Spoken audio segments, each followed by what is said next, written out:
Welcome to the Cardinal Clash Sports Report. We're here at Heritage Hall in Camp Randall. Let's talk some sports. Guys, I'd like to start with rushing the field. We've seen it twice now this year at Camp Randall. Once I would say was legitimate with no questions about it, a victory over a number one team, national television, the whole scene. The second time, maybe there's some dissenting opinions. Nico, I'm going to start with you. What do you think about rushing the field in general, and then the two instances that happened at Camp Randall this year? Well, it's a great thing when it's done the right way. You look at something like that Ohio State game. I think certainly for anyone who was lucky enough to be a part of that one, as I was, as you were, to watch the students stream out onto the field, for me to have an opportunity to make my way all the way from the very top of Section L down to that north end zone was absolutely amazing. Really one of the best sports experiences anyone's going to have. But when it's done wrong, it just feels pointless. And I think that's what it was against Northwestern on Saturday. You're looking at a win over a decent team, and a team that's going to a bowl in Northwestern, but not a great one, certainly, like Ohio State. And yeah, I know there were those Rose Bowl implications, and that was why. It was a Big Ten title. It was a chance at the Rose Bowl. But I think they ruined a perfectly good moment for that football team to be able to celebrate on that field, to have the Big Ten trophy, to share that with the fans. We weren't able to see that. They had to move that indoors just because there wasn't enough room on the field. Ryan, you were in the student section, I think, for both, correct? Yes. What did you think? What went through your mind, I guess, coming down and then getting out on the field against Ohio State, and was it different against Northwestern? It was a little different. Just because of the fact that it was a better team than Northwestern. It was the number one Ohio State Buckeyes. Everyone was amped up, fired up, ready to go. But I think to say that the rushing the field against Northwestern isn't memorable, isn't giving due justice to it. It's not like we were celebrating the victory over Northwestern. We knew the implications. We were celebrating the first Big Ten title this school has seen in a decade. And I think that was an exciting moment in its own regard. I know personally that game I brought my two younger brothers to their first Badger game that day. And one of them,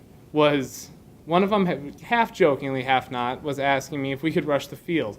And when students started rushing out, he got this big old grin on his face and just bolts right on out there.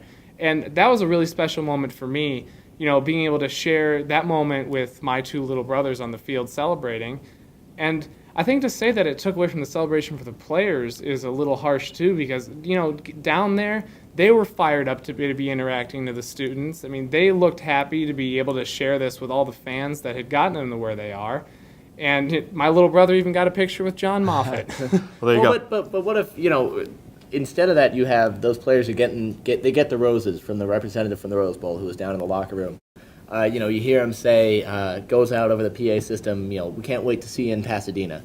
Imagine what that moment would have been like for the fans. And then have those players come by and, do like they did with Paul Bunyan's axe after the Badgers beat Minnesota. Come through with the axe, let some of the students in the front row, get a taste of that glory. I think it would have been a lot better to have that go on as it was planned, and let the players really fully celebrate, with themselves, but also with the entire stadium, as opposed to, they only get those roses once they're already inside that locker room and that kind of thing. So what I'm wondering is, does TCU have the guns? They've got speed. Do they have the talent to stick with Wisconsin for 60 minutes with what Wisconsin offensively is going to throw at them? I don't think there's any chance TCU can even compete in this game. They haven't seen a team of Wisconsin's caliber all year. I think the biggest thing is the fact that Wisconsin's offensive line averages 6'6", 320 pounds. TCU's defensive line averages 6'2", 260 pounds. The team hasn't lost a game all year. They're 12-0. Yeah, and they are definitely going to get up for this game. You think they haven't been hearing from everyone throughout the national college football media that, you haven't played anybody, you haven't done anything like that. That's what folks were saying about Boise State a couple years ago when they were able to get that fantastic game against Oklahoma. So, they are a good football team in TCU, and it's not one the Badgers can just look past and say we're bigger than they are, that sort of thing.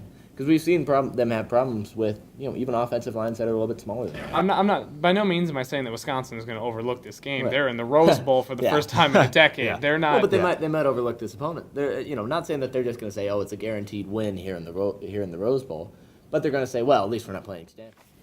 That's all the time we've got today on the Cardinal Clash Sports Report. Big W on the helmet.